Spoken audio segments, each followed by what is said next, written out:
अब थोड़ा सा देखिए असमानता।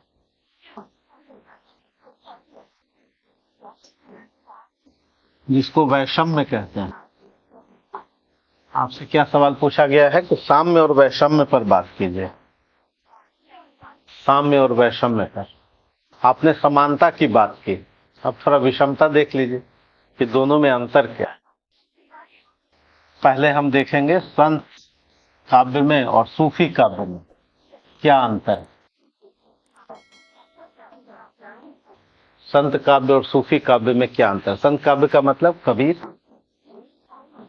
कबीर वाली धारा, ज्ञानाश्रय धारा, और सूफी मतलब प्रेमाश्रय धारा, जायसी। और जायसी की किताब कल हम लोगों ने दिखाई थी आपको।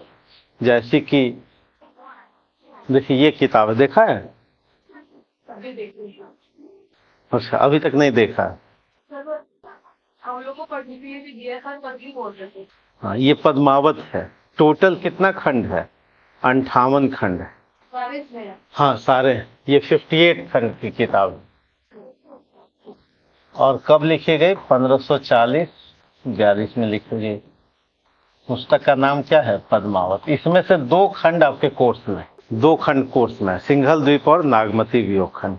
लेकिन टोटल कितना खंड है? 58। तो हम लोग विषमता की बात कर रहे हैं। अनइक्वल पोजीशन क्या है, डिफरेंस क्या है? तो सबसे पहला डिफरेंस है कि एक तो दोनों की भाषा में अंतर, लैंग्वेज में अंतर है। इनकी भाषा सधुकड़ी है या मिश्रित है।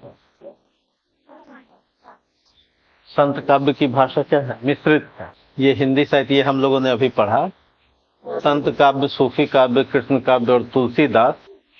और ये आप या चाहें तो नोट कर लीजिएगा, है ना, कि तीनों में चारों में समानता क्या है। पूछा जाता है कि चारों धाराओं की विशेषता बताइए, तो अलग अलग भी जान गए। पहली विशेषता भक्ति है, दूसरी विशेषता प्रेम की विराट कल्पना है, तीसरी विशेषता लोक संस्कृति। सब में भक्ति, सब में है प्रेम, सब में प्रकृति चित्रण, सभी कालों में लोक भाषा, लेकिन सब में लोक भाषा है। गुरु के प्रति निष्ठा सभी जगह है। मानवतावादी जो समाधान है सब जगह है। सामंतवाद और शास्त्रवाद का विरोध सब जगह है। हाँ अंतर भी है, लेकिन ओवरऑल लोक भाषा सब है। और बाकी भाषा की प्रकृति में अंतर है।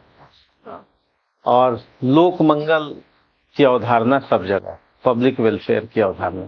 तो ये था। और इसके बाद हम लोगों ने पढ़ा है असमानता की बात।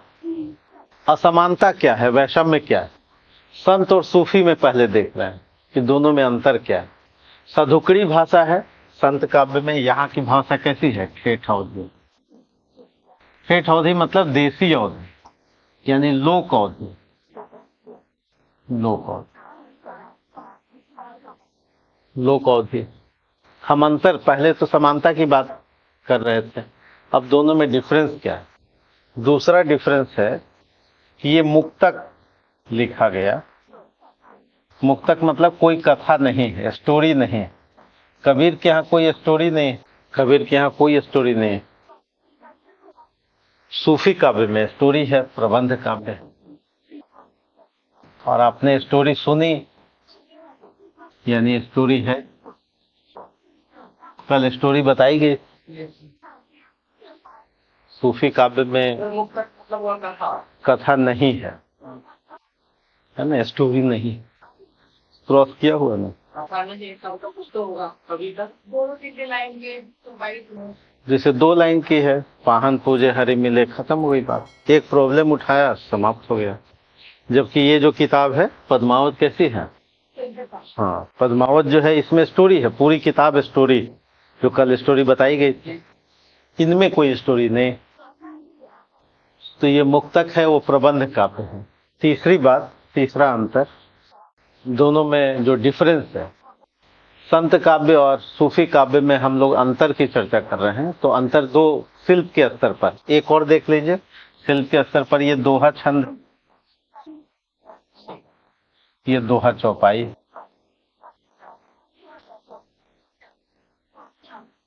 दोहा चौपाई। तो ये अंतर 3 कैसे हुए? शिल्प के स्तर पर। अब जरा संवेदना के स्तर पर अंतर देखिए। संवेदना मतलब विषय के स्तर पर जो अंतर है, नोट करते रहिए। अच्छा, संवेदना के स्तर पर अंतर, जो चौथा अंतर है, यहाँ पर प्रकृति पर कम चर्चा है। प्रकृति पर कम चर्चा तुलनात्मक रूप से। यहाँ पर संत काव्य में जो नेचर पर कम चर्चा है, कम लिखा गया है, जबकि सूफी काव्य में प्रकृति पर अधिक चर्चा है, प्रकृति पर विस्तृत, बहुत ज्यादा प्रकृति का प्रयोग किया गया, संयोग और वियोग दोनों में। कबीर प्रकृति पर कम लिखते हैं तुलनात्मक रूप से, और सूफी काव्य प्रकृति पर बहुत लिखते हैं। 5वां अंतर, यहां पर माया की अवधारणा है, और माया कैसा है? नेगेटिव है। माया की प्रकृति कैसी है? नेगेटिव। माया का मतलब क्या है? काम, क्रोध, लोभ, मोह, जो आपको लक्ष्य से भटका देती है। इसलिए कबीर कहते हैं कि कबीरा माया पापिणी हरिसो करे हराम। हरि से मतलब उद्देश्य से दूर कर दे वो माया। काम, क्रोध, लोभ, मोह, ये सब क्या है? माया। तो माया का विरोध किया गया कबीर के द्वारा कि माया से बच के रहिए। यहां पर सूफी काव्य में इसकी जगह पर शैतान,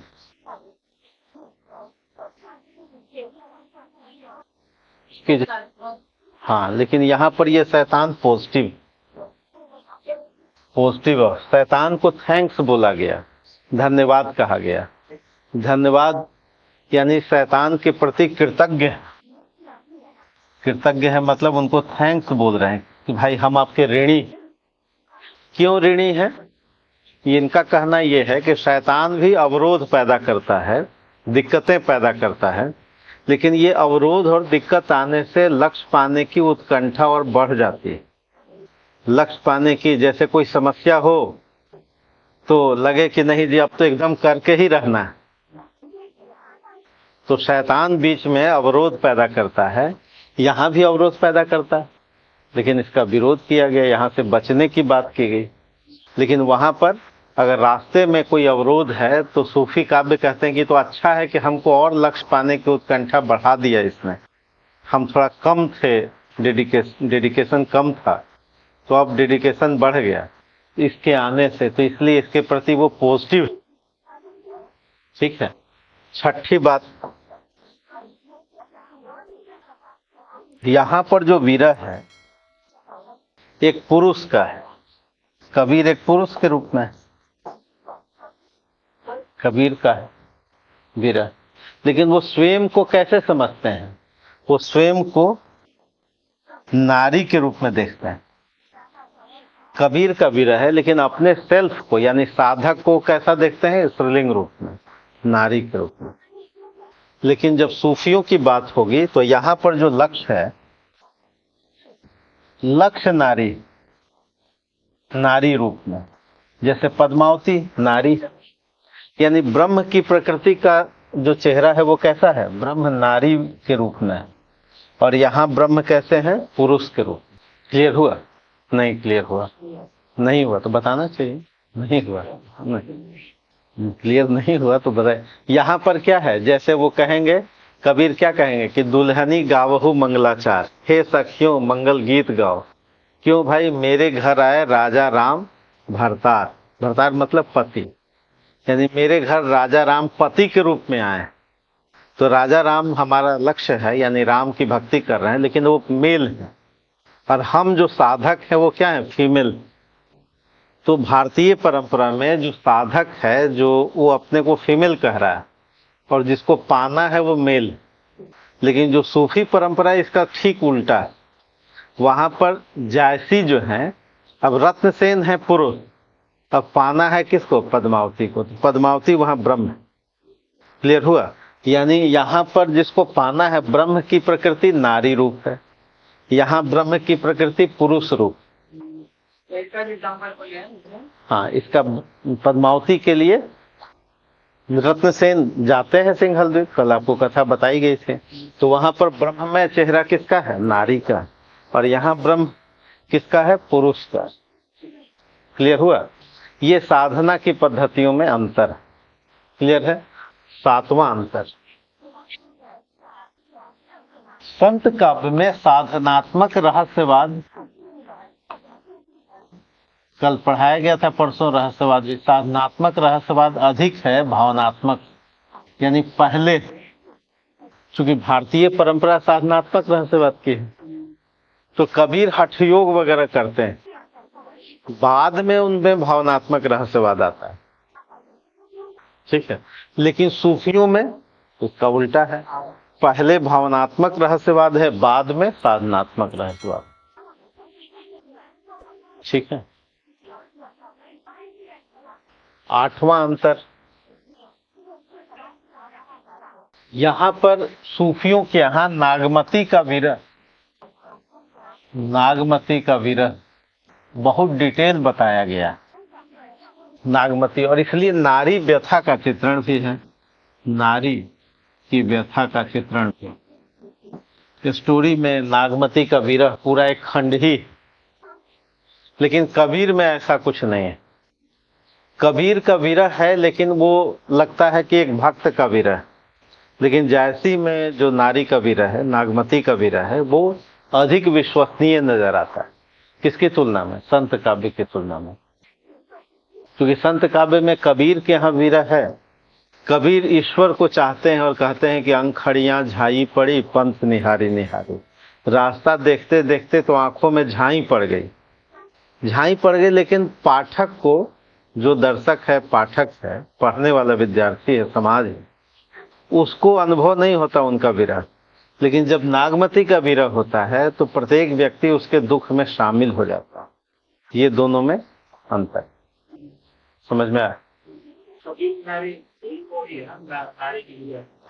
कबीर में तो वो स्वयं एक भक्त का विरह है, लेकिन जैसे कि यहाँ नागमती का विरह अधिक विश्वसनीय, अधिक ऑथेंटिक नजर आता है पाठक को।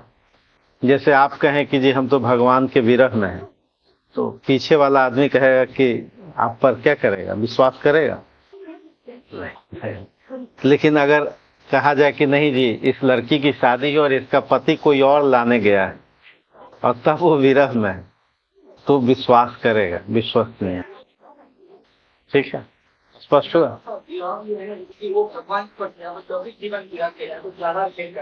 हाँ, लौकिक जीवन जैसा है, बिल्कुल सही। तो काफी पॉइंट हो गए ये विषमता के। तो आपने समता के 8 पॉइंट देखे और ये विषमता के 8 पॉइंट।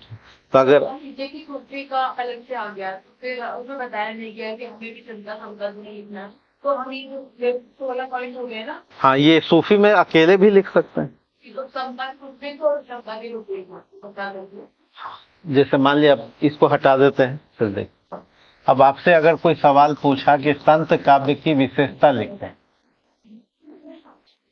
विशेषता, तो आपने कितना पॉइंट लिखा? 8 + 8 16 पॉइंट लिखा ना। तो बोल दिया है कि समाज का बता रहा है, और समाज का ज्यादा बताएंगे कि समता के रूप में बताएंगे, ताकि नहीं, जैसे आपसे कहा जाए कि साम्य और वैषम्य बताइए, ये सवाल आ गया, ऐसे सवाल पूछे गए, वैषम्य बताइए, तो कम से कम 8 समता के बताइए और कम से कम 7 या बराबर ही विषमता के भी बताइए, है ना? चूंकि दोनों पर अंक दे रहा है। अगर आपसे कह रहा है कि हाँ, क्या केवल विषमता पूछा, तो केवल 8 को विषमता का बताइएगा, है ना? और केवल विशेषता पूछे, केवल विशेषता बताए तो फिर 1-2 पॉइंट विषमता बता देनी, है ना? हाँ, अगर केवल ये पूछ रहा है या केवल विशेषता बता, तो आप केवल विषमता के 1-2 पॉइंट बताइएगा, क्योंकि वो तो पूछ नहीं रहा। जो एग्जाम में पूछा जाए वही लिखना, तो आपको उस वर्ड पे ध्यान देना है कि आखिर पूछ क्या रहा है। तो एक सवाल तो लगभग रहता ही है कि समानता विषमता या उस काव्य की प्रवृत्ति बताइए या उस काव्य की प्रासंगिकता बताइए। तो किसी भी विद्यार्थी को अगर ये विशेषता याद है तो उसके लिए कोई समस्या नहीं। और फिर करना क्या है, जो 7-8 विशेषता है तो 7-8 उदाहरण उससे जुड़ा हुआ नोट कर लेना है ना, उदाहरण नोट कर लेना।